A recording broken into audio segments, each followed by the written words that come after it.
శాసనమండలి చైర్మన్గా గుత్తా సుఖేందర్ రెడ్డి, నగరికల్ ఎమ్మెల్యే వేముల వీరేశం, మాజీ ఎమ్మెల్సీ చేరుపల్లి సీతారాముల ఆధ్వర్యంలో భువనగిరి రోడ్లో గల టీడీపీ కళ్యాణ మండపం భూమి విషయం గురించి ఈరోజు అఖిలపక్షం సమావేశం నిర్వహించడం జరిగింది.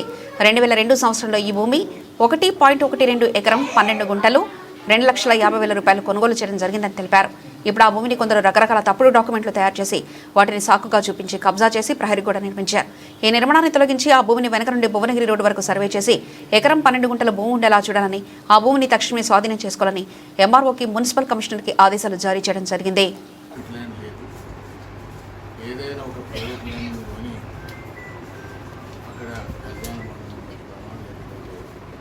ఏం చేద్దామనేటువంటిది కార్యక్రమాన్ని తీసుకొని డొనేషన్స్ కలెక్ట్ చేశాం. దాంట్లో 2,25,000 ఈ భూమి వాళ్ళకి ఇచ్చాము. అదే సందర్భంలో ఇక్కడ మండల ఆఫీస్ నిర్మాణం జరుగుతున్నప్పుడు ఆ భూమికి సంబంధించిన పంచాయతీలు వచ్చింది. వస్తే దీంట్లో కింద 50,000 వాళ్ళకి ఇచ్చాము. ఇచ్చి అప్పుడు మండల ప్రజాప్రతినిధి ఆఫీస్. ఆ తర్వాత నేను ఉమ్మడి కృష్ణమూర్తి గారికి సహకరించాను. ఆయనకు ఒక 25,000 ఇచ్చి ఇది రిజిస్ట్రేషన్ చేయించుకురావాలి అని ఉపయోగించాను. ఆయన ఎన్నికల తిరిగి ఆ తర్వాత చాలా సందర్భాల్లో వైఎస్ఆర్ మున్సిపల్ చైర్మన్ కోమటిరెడ్డి వెంకటరెడ్డి గారికి కూడా చాలా సందర్భాల్లో చెప్తాను, ఫెన్సింగ్ చేయండి మున్సిపాలిటీ అనేటువంటి విషయం కూడా చెప్తాను. కానీ వాళ్ళు కూడా పట్టించుకోవాలి. అయితే ఎందుకు మున్సిపాలిటీ కానీ ఫస్ట్ ప్రియారిటీ అయితే మేము ఎంఆర్ఓ ఆఫీస్కి రిజిస్ట్రేషన్ చేద్దాం. ఎంఆర్ఓ ఆఫీస్కి రిజిస్ట్రేషన్ చేయడం అని అంటే గవర్నమెంట్కి అప్పుడు టీటీడీ కళ్యాణ మండపం నిర్మిద్దామని అంటే వాళ్ళు రిజిస్ట్రేషన్ అలాట్మెంట్ చేస్తారు. ఇది ప్రొసీజర్. ఆ మధ్యకాలంలో ఈ బైఫర్కేషన్ వచ్చి 2 రాష్ట్రాలు అయిపోయిన తర్వాత టీడీడీ కళ్యాణ మండపానికి వాళ్ళు ఇవ్వడం లేదు. ఇది ఒక పార్ట్. రెండవ పార్ట్ ఏంటంటే ఇప్పుడున్నటువంటి టీటీడీ కళ్యాణ మండపాలు నడవడం లేదు. నల్గొండలో కానీ, దేవరకొండలో కానీ, తర్వాత నకరకల్లో కానీ చాలా దగ్గర. ఎందుకంటే అది నాన్ వెజిటేరియన్ తినడానికి వీలు లేదు. వాడపిల్ల కూడా ఉంటుంది కాబట్టి అవి ఎవరు పెద్దగా దాంట్లో పోతలేదు. అవి కూడా చిన్నగా ఉంటున్నాయి సైజు. తర్వాత దానికి కూడా మన వంతు షేర్ డబ్బులు కూడా కట్టాలి. మన షేర్ డబ్బులు కడితేనే వాళ్ళు శాంక్షన్ చేస్తారు. ఇది అక్కడ ఆగిపోయింది. కాబట్టి ఇప్పుడు నేను ఈ మధ్యకాలంలో చాలా సందర్భాల్లో ఏం చెప్తున్నానంటే ఇది మున్సిపాలిటీ అయినా హ్యాండ్ ఓవర్ చేసుకోండి, లేకపోతే ఎంఆర్ఓ కన్నా హ్యాండ్ ఓవర్ చేయండి. కానీ మనం చెప్పడం అవుతుంది కానీ బాధ్యత తీసుకుంటూ నేను పోయినసారి ఉన్న మున్సిపల్ చైర్మన్కి ఒక 100 సార్లు చెప్పాను. అది అట్లే తర్వాత వీళ్ళు వచ్చినాక వీళ్ళకి కూడా చెప్పడం జరుగుతుంది. ఇప్పుడు ఈ సమస్య వచ్చింది. కానీ వాస్తవంగా కొన్నది ఎకరం 12 గుంటలు. దాని తర్వాత ఏవేవో కాగితాలు కుట్టించుకొని వస్తున్నారు. అది మనకు సంబంధం లేనటువంటి దాంట్లో ఎవరో ఒకరు ఇబ్బంది పెడుతూ ఉన్నాడు, సంతకం పెట్టడానికి ఇబ్బంది పెడుతున్నాడు, రేపు రిజిస్ట్రేషన్ కాదండి.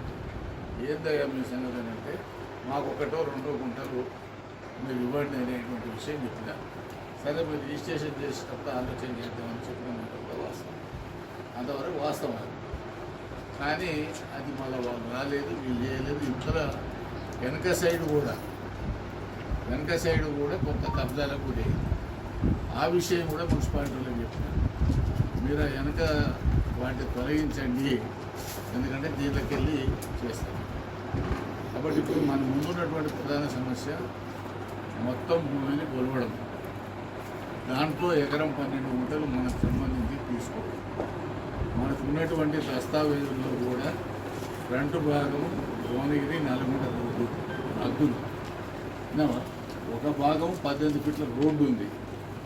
మిగతాదంతా ఎకరం 12 గుంటలు మనకు సంబంధించింది, ప్రజలకు సంబంధించింది, గ్రామానికి సంబంధించింది. కాబట్టి ఇప్పుడు కూడా నేను ఎమ్మెల్యే గారు కానీ, సీతారాములు గారు కానీ తహసీల్దార్కి చెప్పి డిమార్కేషన్ చేపిస్తాము. డిమార్కేషన్ చేపించిన తర్వాత మా హద్దులు మనం వాడు పెట్టుకోవడం. ఎందుకంటే ఇప్పుడు ఇవి అయిపోగానే తెల్లారి కదా తీసుకోవడం అటువంటి పోతుంది. కానీ పని కూడా చెప్పియాలి అంటే ఎమ్మడి పని చెప్పియాలి కదా. అందుకనే నేను మున్సిపాలిటీ వాళ్ళకి చెప్పిన మీరన్నా ఫెన్సింగ్ పెట్టండి. దాంట్లో ఏం కడదాం అనేది తర్వాత విషయం. కమిషనర్కు ఎంఆర్ఓ చెప్పి డిమార్కేషన్ చేపించి పొజిషన్ తీసుకోవడం అనేది ఇంపార్టెంట్. దాంట్లో రకరకాల వాళ్ళు ముందర 9-10 షాపులు తయారు చేసి తర్వాత దానికి పార్టీషన్ డీట్ రాసుకొని మనకి భూమి వాడు పార్టీషన్ డీట్ రాసుకోవడం అనేది కరెక్ట్ కాదు. వినాలి భూమి ఇవ్వాలి అమ్మేది కాదు. 24 సంవత్సరాల కింద పొందము వినాలి. కాబట్టి దాంట్లో ఎవరికి కూడా అనుమానాలు కానీ అపోహలు కానీ అక్కర్లేదు.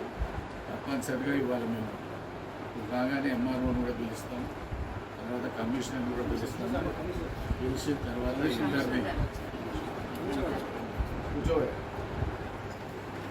డిమార్కేషన్ చేయించేసి దానికి ఫెన్సింగ్ చేయడం అనేది చాలా విన్నారా. ఇవాళ మీరు టైల్ గారికి నోటు పెట్టండి, టైల్ గారు కూడా పిలిపిస్తారు. మీరు నోటు పెట్టేసి మీరు వారు కలిసి జాయింట్ సర్వే చేసి మీ 1 ఎకరం 12 గుంటల రోడ్లు తెచ్చి అది సెటిల్ చేయాలి. చేసిన తర్వాత ఫెన్సింగ్ చేయాలి. తర్వాత దాంట్లో ఏం కట్టాలా ఏంటి అనేది ఒకవేళ తిరుపతి దేవస్థానం వాళ్ళు ఇస్తారంటే అదే కదా, ఎవరికేం అభ్యంతరం లేదు. వాళ్ళు ఇవ్వనంటే ఏం చేద్దాం అనేది అప్పుడు ఎందుకంటే పాత కరస్పాండెన్స్ ఉంది, వెంకటరెడ్డి గారు రాసింది విన్నారా. కానీ అప్పటికి ఇప్పటికి రాష్ట్ర రెండు విభాగాలు అయిపోయి వాళ్ళంత తెలంగాణ అంటే అంత పెద్ద శ్రద్ధ పెట్టడం లేదు, ఇవ్వడం లేదు. సిస్టమ్ చెప్తున్నాను సార్, ఎకరికల కోసం ట్రై చేసి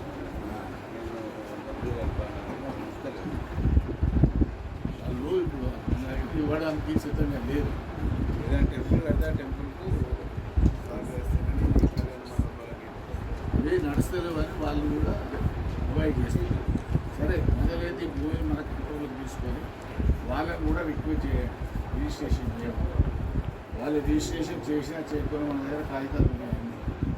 దీంతో నోటేషన్ కూడా చేయించేస్తారు. విన్నారా.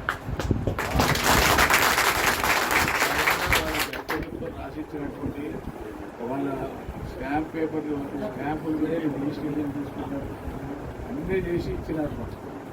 కాబట్టి దాంట్లో కూడా ఏమీ అనుమానం లేదు. ఇది గ్రామానికి సంబంధించింది, ఎవరో వ్యక్తులకు సంబంధించిన విషయం కాదు. కాబట్టి వాళ్ళని కూడా రిక్వెస్ట్ చేద్దాం. ఎందుకంటే వాళ్ళకు కూడా మంచి పేరు ఉంటుంది. ఇవాళ ఇవాళ కొత్త కొత్తది కాదు, కొత్తది కాదు, 24 సంవత్సరాల కింద కొన్నట్టు. కాబట్టి వాళ్ళని కూడా రిక్వెస్ట్ చేసి వాళ్ళని కూడా మాట్లాడి సార్ ఇంకొక చిన్న ఇప్పుడు పక్కకు పెంక ఫ్యాక్టరీ ఉంది సార్, దాని పక్కన ఉంటే 18 ఫీట్ల రోడ్డు ఉంది. అయితే వీళ్ళు ఫ్రీ కాస్ట్ వేసేటప్పుడు ఏం చేశారంటే 30 ఫీట్ చేసేది ఇది పక్కకు అది 18 ఫీట్ల రోడ్డు ఇప్పుడు సర్వేలో సర్వే ప్రకారం నీకు ఎకరం 12 గుంటలు రావాలి.